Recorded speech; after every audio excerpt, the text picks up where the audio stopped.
Hello কাছের লোকজন, আশা করছি সবাই ভালো আছেন। যাই হোক, যেহেতু গ্রামে আছি, ভাবছি যে শহরে আর ফিরবো না, গ্রামেই থাকবো। সেই উদ্দেশ্যেই কাজ শুরু। আজ চলে এলাম আমাদের সবজি খেতে। এখানে কিছু পটল ছিল আর কি, পটল লাগানো ছিল বলা ভুল হবে, এখনও লাগানো আছেই। তো পটল খেতে, পটলের সাথে সাথে সাথী ফসল হিসাবে আমাদের এলাকার ভাষায় ডাঁটা বলা হয়। ডাঁটা চাষ করেছিলাম বা করা হয়েছিল, যেগুলো আসলে বৃষ্টির কারণে এখন খাওয়ার অনুপযোগী। তো এই কারণে এগুলো উঠানোর ব্যবস্থা করছি, উঠিয়ে দিচ্ছি। এগুলো উঠাতে হবে, উঠিয়ে গরু বা ছাগলকে খাওয়ানো হবে।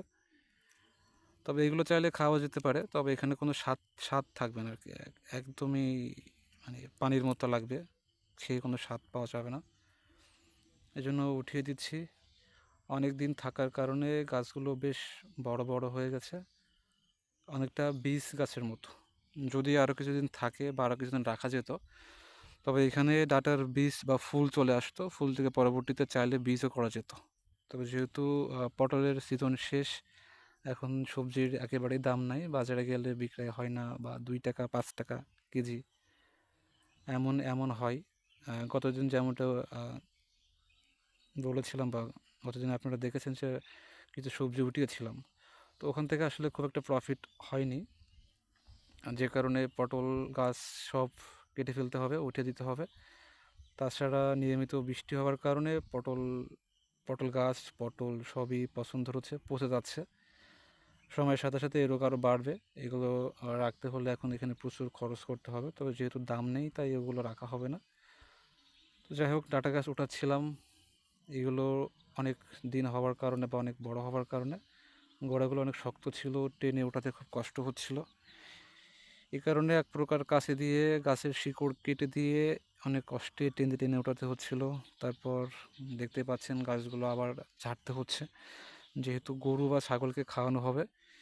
এখানে যদি ধুলাবালি লেগে থাকে বা ওই কাদামাটি লেগে থাকে, তাহলে গরু ছাগল খাবে না, বা বালি কিচকিচ করবে, বা তখন ফেলে দেওয়া ছাড়া কোনো উপায় থাকবে না। তো উঠাচ্ছিলাম, আস্তে আস্তে উঠাচ্ছিলাম।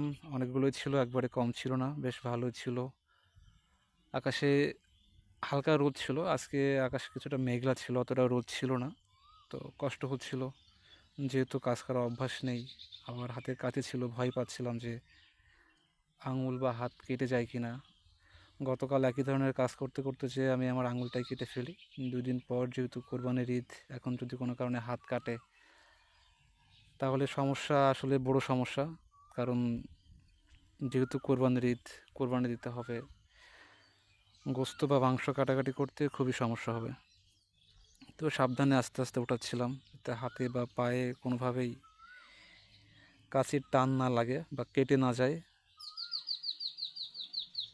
আস্তে আস্তে উঠাচ্ছি আর একটু করে রেস্ট নিচ্ছি, খুবই স্লো কাজগুলো করছি। মাটিগুলো সুন্দর করে আস্তে আস্তে কেটে ঝেড়ে ফেলে দিচ্ছি, তারপর গাছগুলো একসাথে সাজিয়ে রাখছি, গুছিয়ে রাখছি, যাতে